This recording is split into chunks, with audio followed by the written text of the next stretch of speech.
Hey guys, welcome back to some more AFK Arena. Today we're back on the test account, which means the patch notes are up. We've been waiting for the new Draconic hero, and I want to check this hero out. So it is Sion, the Unyielding Wing. Now you'll notice right off the bat, he's got two little glaives. He is a Ranger, agility, and continuous damage. So I'm really hoping this hero is going to bring a fresh perspective of the Draconic heroes. I know the Highborns are incredibly hard to get, but these ones a little bit easier, but they do cost a lot of diamonds. Let's run through his skills and abilities and see exactly what he's going to be about.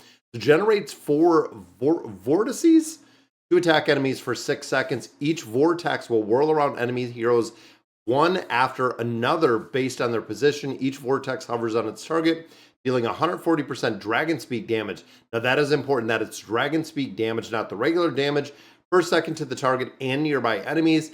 As the vortices begin to circulate, they can merge with other nearby vortices to form tornadoes, which are more powerful, dealing 300% dragon speed damage per second.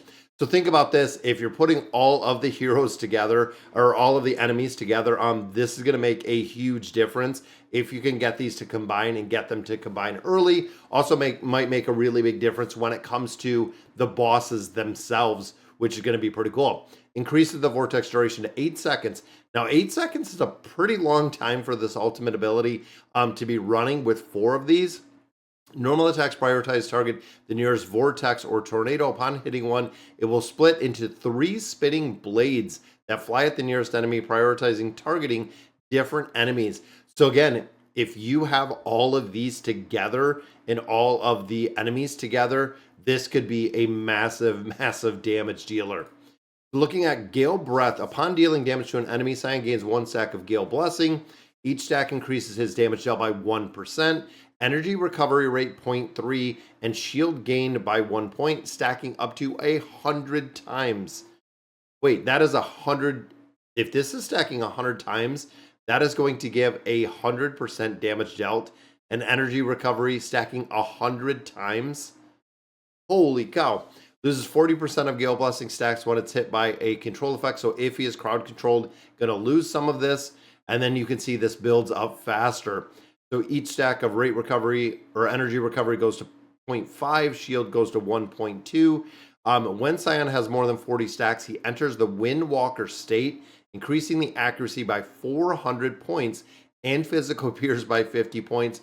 Guys, that's another, if there is no other side, if you know, physical appears, same with magical appears, 1% or 1 point is 1%, meaning that's another 50% there. This could be just kind of crazy to see the damage that he is putting out.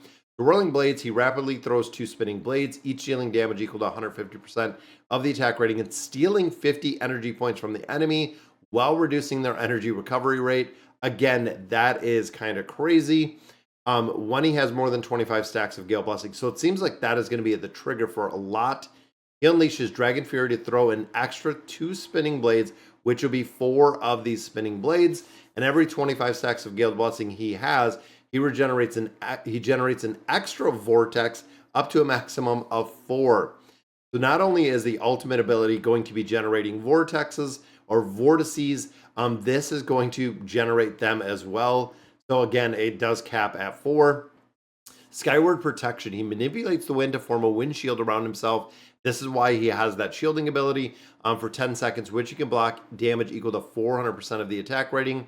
When the shield blocks damage from long range, each point of the shield value can block 3 points of damage. With the wind shield, his tenacity and dragon speak resist are increased by 40 points. Wind shield goes to 600% of the attack rating. While the wind shield is active, his normal attacks throw 2 extra spinning blades, which can split into multiple blades. Each shield can throw a maximum of 10 spinning blades. Wow, they did go pure damage with him. Little bit of survivability. I'm surprised he doesn't have a cheat death, but we haven't looked at the signature item or the exclusive furniture as of yet. So this, of course, is the Cyclone Arc. For every stack of Gale Blessing he has, the attack speed is increased by 1 point, up to a maximum of 30 points. That's 30 attack speed. For every stack he has, his attack speed is increased by 2 points to 60. When he hit by a control effect, he will only lose 20% of this stack of Gale Blessing. Every time he blocks the control effect, he will gain 10 stacks of Gale Blessing. At the start of battle, he starts with 50. That is going to be huge for a 30. Then the plus 40 signature item, he enters the Windwalker state when he has more than 20 stacks of Gale Blessing, during which his normal attacks will throw an extra spinning blade. Yeah, they really did go all out damage with this hero, which is awesome to see. Exclusive furniture, while the windshield is active, is a 70% chance of dodging and deflecting the damage from most enemy projectile attacks. And then it goes to the 9 of 9. When the normal attacks hit a vortex or tornado, they split into 5 spinning blades. That is incredible. And again, we have to see exactly where the scales, but overall, that seems like it is a ton of damage. And looking at the hero, I'm very happy with the design. It looks really sharp. It looks, you can see the draconic feet right there. He does have the tail. And then, of course, those larger glades with the horn. I like the design. I like the look of this hero. Looks very, very clean, very smooth indeed. Let's go ahead and look at the Arena of Trials and see what it looks like. Now, of course, in here, I want to see what these skills and abilities, because again, he's going to come with a lot of stuff. Even there, so there's the basic attack, there's the windshield, and you can see he's throwing the glaives. There's the ultimate ability. So there's the little vortex or the vortices. So they stay on the battlefield for that duration, which I believe here. No, he doesn't have any stars, doesn't have any engraving, nothing like that. But very, very cool. I don't think it moves the enemy. That is really cool. And just thinking where if you can get his energy up, and when they hit together, they turn into larger ones right there. It's like a baby version of the awakened version of Iran. Honestly, I can't imagine running these two together just to see what that looks like with the vortices that are going on in here. Let's hop over to the side, and I want to see if he can do anything by himself. Usually he just gets absolutely wrecked when it comes in here, but I want to see, just because remember, off the bat, he does get that shield, which I like, and he is going to go down. Yeah, I figured he would. All right, let's see who we can add in here. So we have some buffing, we have, and it's weird the heroes that they give us in here, because ultimately, I mean, Athalia is going to do a lot of damage. Let's put in, and I'm trying to think of getting him just some buffs versus getting him a bunch of damage deals. The original version of Shimira, that's pretty funny to put in here, because he is stationary when he comes out. The enemy is going to come right over because, again, he is stationary. There's the little tornadoes. He gets the buff right there, which should be from Ivan. Okay, 5.61 million damage. 1.5 there from Sonya. Let's look at,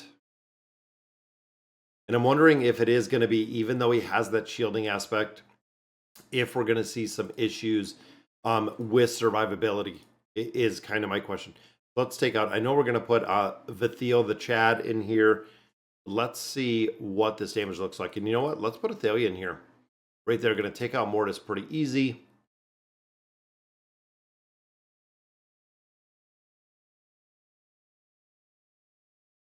And I'm thinking overall with those vortexes or vortices, 3.51, okay, 1.93, which again, I don't understand why they give us these very, very old heroes from AFK Arena. But all right, guys, so that's going to do it for the hero review. Very cool, very distinct looking. I love the Draconic heroes, even though I know they're a little bit harder to get. But let me know in the comments what you guys think of him. And as always, thank you guys for watching.